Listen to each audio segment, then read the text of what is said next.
27 years ago when I finished my training at UAB, and I'm originally from Birmingham, went to Alabama, then med school and my training at UAB.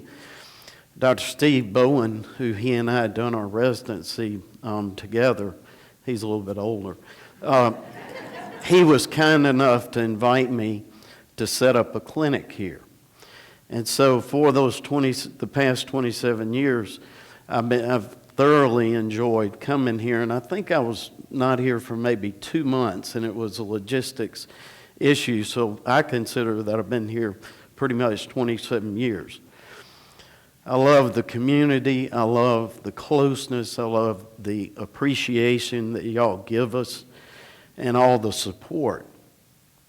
In the 27 years, I calculated this just a little bit ago, I come about 50 out of 52 weeks. That totals 1,350 trips, which is 121,000 miles. And that's awesome. I think it's great. I hate to tell you this, fortunately I never had a wreck, but I started out reading the paper on the way down at 5:30 in the morning. I finally grew up. But anyhow, what I'd like to do and share with you all today, and please interrupt me anytime, raise your hand for any questions or comments, but I'd like to tell you a little bit about our group and the working relationship we have and what is available here in Sylacauga. It doesn't matter where you are, there's always going to be a segment of people who have to go to Birmingham or have to go to MD Anderson.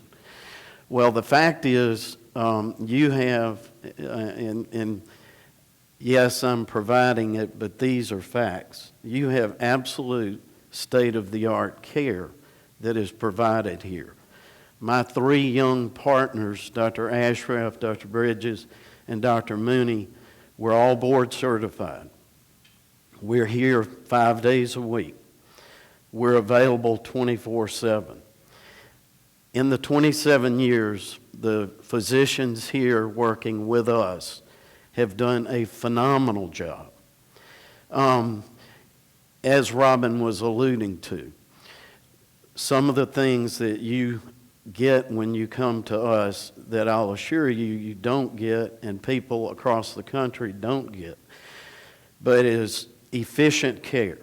Typically, when you come to our waiting room, I'm told more and more that when your appointment is at 11:30, you're called back at 11:30. We communicate efficiently by phone and by email.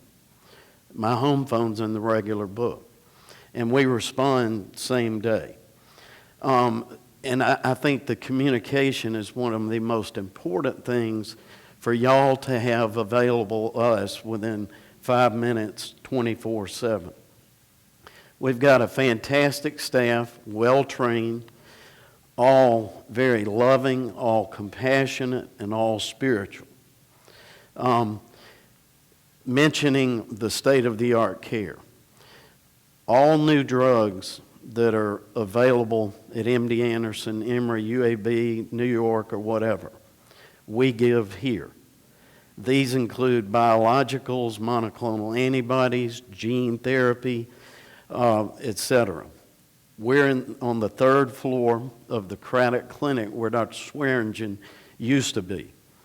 And we have a lab where we get our blood counts, and the results are available within 60 seconds. And y'all know who have fought the battle, how important blood counts are in us making decisions. We have the treatment room there. So we have 9 chairs, 9 recliners, and that's where people sit and have their access or IV to receive chemotherapy or antibiotics or whatever is indicated. So the quality, the efficiency, the personal management, the love, the respect, the prayers, as well as the treatments we provide are state-of-the-art. And you should be proud of that. Just like Coach Pearl said in the event the other night, It's a very special thing you have, and I would encourage you to keep in mind this. And I assure you, I'm not telling you this to recruit you for business. I'm telling you because it's the fact. You have got outstanding cancer care here. Dr. Ashraf, Bridges, Mooney, and myself email each other every evening, about 5 or 6, a summary of all patients in the hospital. We serve Brookwood and Birmingham and here. And so we're up to date every evening on all patients in the hospital, even though we may not be the primary oncologist providing the care. We definitely are, and there is data on this, we utilize molecular analysis at the one company in the world that helps in guiding treatment more than any group in the country. And in fact, I've been on their advisory board before. So I encourage all of you, if you've never been to our office, just stop by one day, say hello. If you ever have an issue you have to deal with, please, when your doctor says, where would you like to go, I think a first step is there. And if it turns out you're not satisfied, we will help facilitate going wherever you'd like. I also am very open in getting help when I need it, as are my partners. So I have several patients who go to UAB and then come back and we give treatment, or go to MD Anderson and they do the consultation, make their recommendation, and we give the treatment here. I've had doctors from MD Anderson come to join me. So be proud, be confident of the care you have. And by the way, I'm a cancer survivor too, against the usual guidelines. I'm my own doctor. And so I actually take care of my blood pressure and cholesterol, and I order on myself screening tests, colonoscopy, stress tests, and do a good job with it. But one, I checked my PSA, and it was 5.6, and had the biopsy. It was early stage, favorable, had the radioactive seeds 2.5 years ago on a Friday, and have been at work and fine since. So that leads me into the next part I want to briefly talk about, and that's screening. Many places market screening, and typically they're marketing to draw patients there as opposed to truly providing what are screening tools for cancer. Unfortunately, there are not many, but the ones that work, that identify cancer early, improve cure rates, one is the PSA, and you should have it. The guidelines say age 50, from 50 on, having a PSA once a year. All right, and there's nothing wrong with having them sooner, earlier. Mammograms and self-breast exam for breast cancer. If you have not had a hysterectomy and removal of the ovaries, an annual pelvic exam, and a pap smear. And so those predominantly are the screening tools for cancer. If you have had a melanoma and that has been removed, seeing the dermatologist is my favorite term for an exam, but it's an annual look-see exam. That's what's in the book. And that literally means they look all over your body just to make sure that there's no evidence of any recurrence. Now, the next step. As Robin mentioned some complicated words, I want to tell y'all that I've been an MD since 1982. I've been in oncology since '83. This has never happened before, what I'm about to go over, and it's the most exciting thing that has happened in healthcare, and especially in oncology. It's a tiny bit complicated, but I think I explain things fairly well to be able to understand. But our great Lord, in 2001, allowed our scientists to map the human genome. And the human genome, and this is, so bizarre that only he could create this, but the human genome are the 23 pairs of chromosomes, and as weird as it sounds, that are in each cell. Those 23 pairs of chromosomes, each one, if you line it up, this is the DNA, has millions of genes. And those genes are what make us what we are. Cancer is not foreign to your body. It's when something alters one of those genes, and that's called a mutation. So in 2001, we mapped the 23 pairs of chromosomes, but we didn't know all the genes. In the past 14 years, PhD scientists worldwide, and believe me, this is a Nobel Prize winner, those who achieve this, so they're all going for it. And the good news is, right now, on this side of the Atlantic Ocean, they're all working with computer speed and technology, identifying all these genes successfully. And then tonight we go to bed, they start on the other side of the ocean. So it is very intense but efficient research.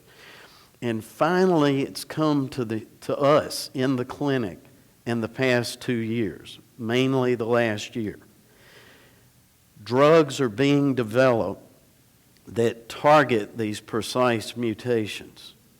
And they're being developed faster than the insurance industry can even keep up with. It is very exciting.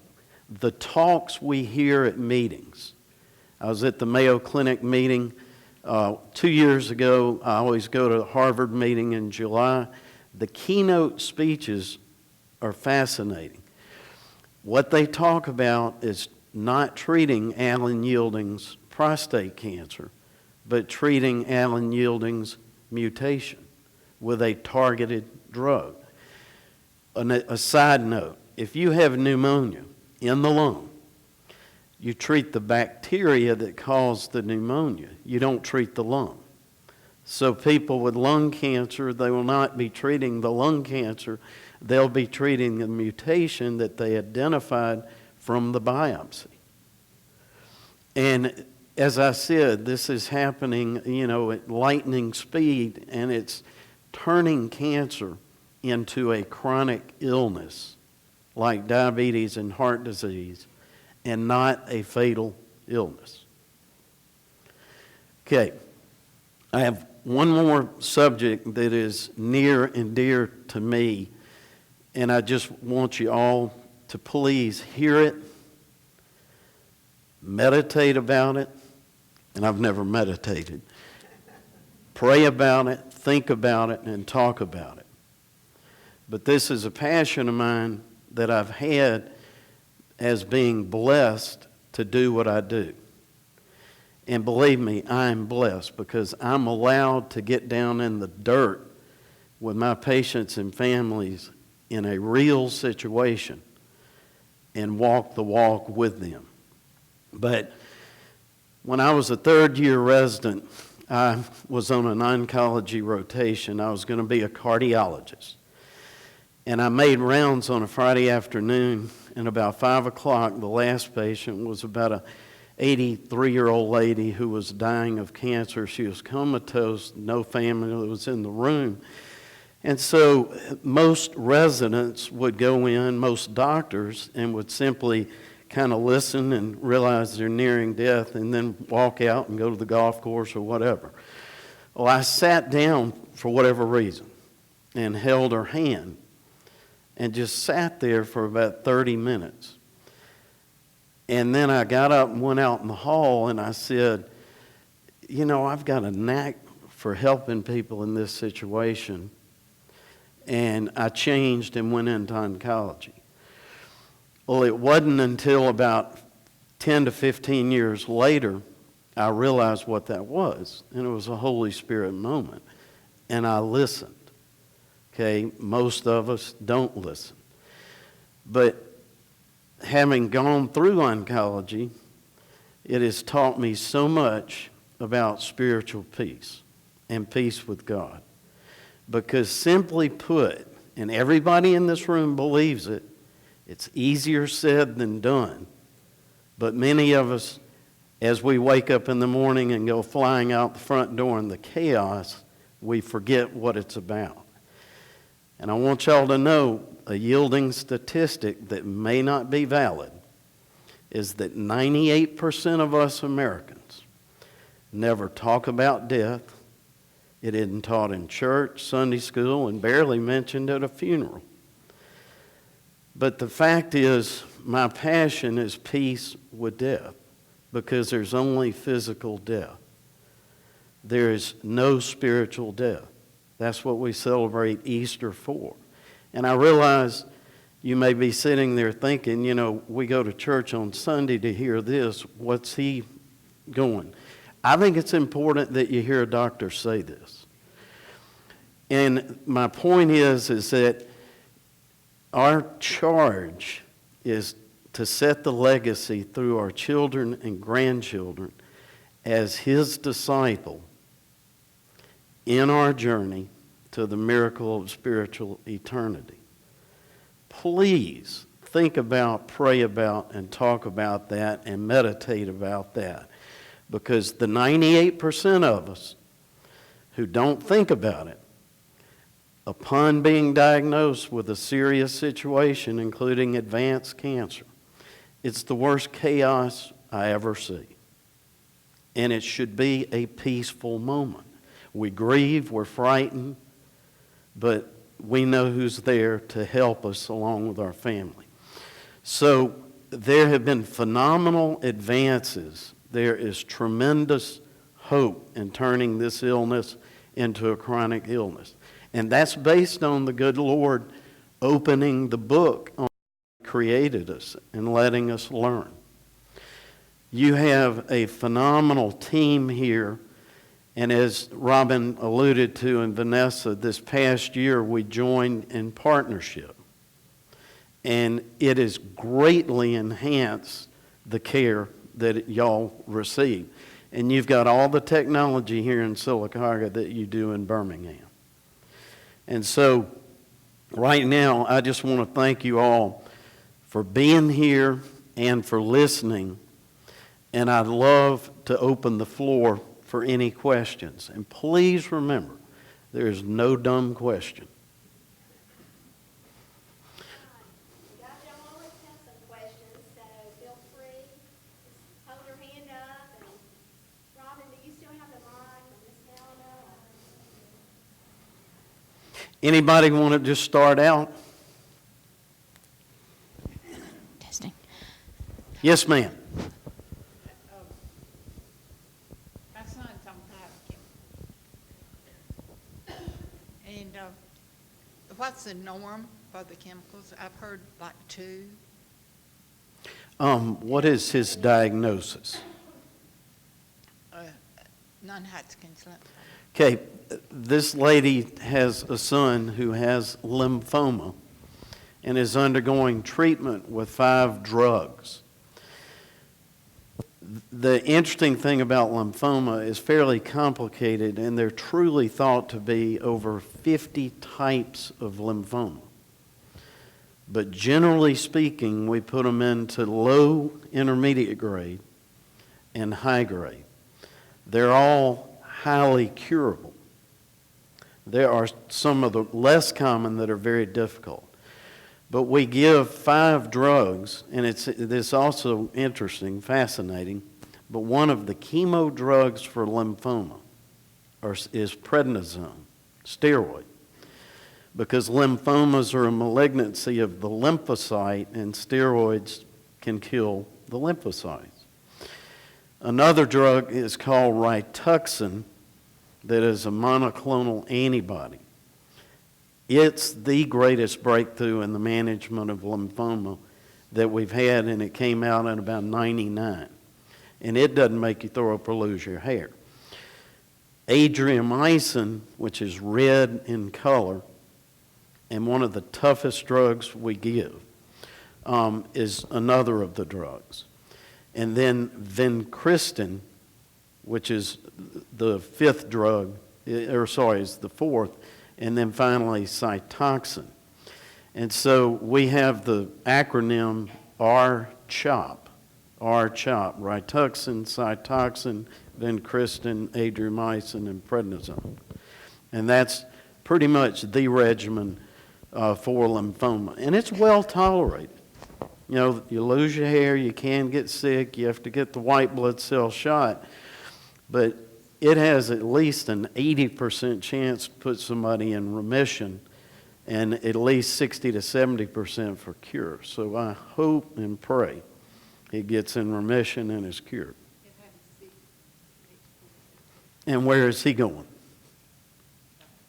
Okay, great. To Dr. Bridges. I have a mammogram every year, and I'm having one tomorrow. And the last couple of years, the report comes back that I should be more concerned because I have dense breast tissue. I was not familiar with that. But I asked my gynecologist about it. He said the letter said you'd be more prone maybe to having cancer problems. If they're I don't understand why, but I guess that's true. The letter started going out this past year, and it has totally confused everybody. And I'm still not sure why they're doing it. It absolutely. Your skin is denser than the other some people? Right, and it does not mean you're at higher risk for breast cancer. But what they're trying to lead to is the insurance industry paying for an MRI of the breast. And that's basically it. And let me say, y'all have heard a lot of stuff about the National Oncology Group saying you don't need a mammogram every year and things like that. I think that's wrong. And they've changed colonoscopies to once every 10 years. I personally think that's wrong. I think every 5 is still the best. The PSA once a year, absolutely. Some other questions?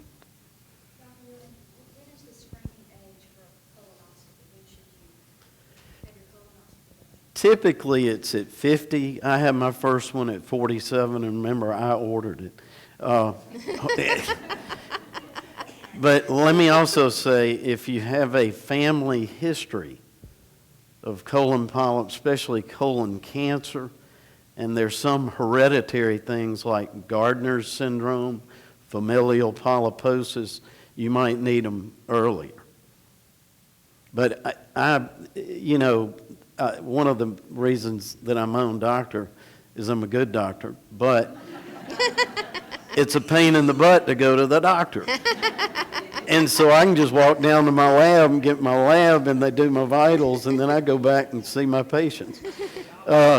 But having said that, please be aggressive on screening. Preventive health. If you've got a history, family history of heart disease, have a stress test early. Don't wait until you're 60. Have it at 45 or 50 as a baseline. Yes, ma'am. I have to have an MRI annually for breast, and I also have a mammogram, once every 6 months. Do I still need the mammogram with the MRI, or is it good since it's every 6 months? No, I don't think you need the mammogram. If you're having the MRI and your insurance is paying for the MRI, I think that's all you need. Some great questions today. Does that mean that MRIs are more accurate? Am I correct? If you did a mammogram after she said that? No, I think a mammogram in most people is absolutely perfectly accurate, but in some, an MRI is indicated. I mean, it's rare, but I've had people who have breast cancer that the mammogram and ultrasound didn't show it, the MRI did.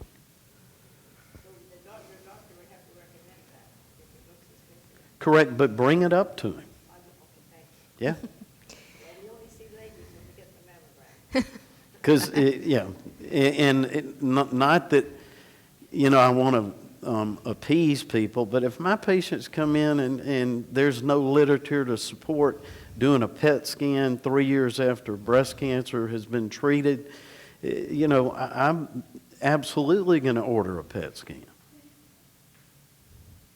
So, we're there for y'all. You're not there for us. Okay, we're serving you. And I'm not kidding you. There's nothing better than waking up in the morning and knowing you're going to help people. That's a blessing. And my only daughter is just started her surgery residency. My 3 sons went the other way. Oh, any other questions? Okay, hold on. Could you talk a little bit more about the gene therapy? Is it something you're doing now? Yes, and that's a great question. Gene therapy, there's one drug that many of you who've been familiar with breast cancer know, and it's called Herceptin. And Herceptin is an antibody to an oncogene called the HER2 oncogene. That's positive in 1 out of 3 women with breast cancer, typically younger premenopausal women.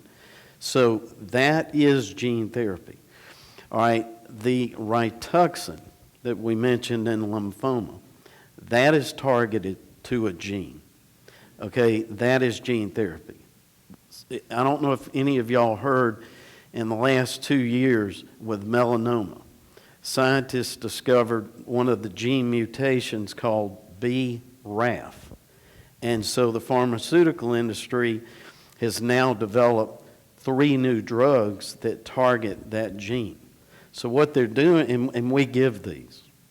And so what they're doing is as they identify the mutations, that's when they develop the drug targeted to it. And of course, if you have that many genes, they all don't get mutated. It's felt that there's a limited number of mutations that occur, and actually the same mutation can occur in different cancers, so the benefit there is if you have a target against a mutation that occurs in melanoma and breast and lung, and this has been found out, that one drug can be used in each of the cancers, even though one's melanoma, one breast, one lung. Is that the same, a lot of young women go for genetic testing if their moms or family members have had? Right, and we do all of these tests, and of course, every institution in the country sends them to a reference lab, and it's the the BRCA1 and 2. Now that sounds complicated, but BR is breast, CA cancer, breast cancer 1 and 2. It is positive in 5% of all breast cancer. So most people with breast cancer don't have it, but if you do, there's a 50-50 chance your offspring, you can pass it through your son to his daughter, and they are also associated with other cancers, including ovarian and colon. So we do that genetic analysis. The last thing is, it has been on the news that there are tests that look at your whole genome. That's all your genes, and they've identified a lot of mutations that they look for. And so there are people who are having their genome tested looking for mutations. The problem is there's a group of mutations called somatic mutations. Those are the ones we develop as we go through life, either from toxins or pollutions or just natural aging. And then there's germline, and that's what you inherit. Okay? And the problem is, what if you're totally healthy and you identify the Alzheimer's gene? Or things like that. And truly, no one knows. And I think they're $5,000 now. So I personally would not pay that.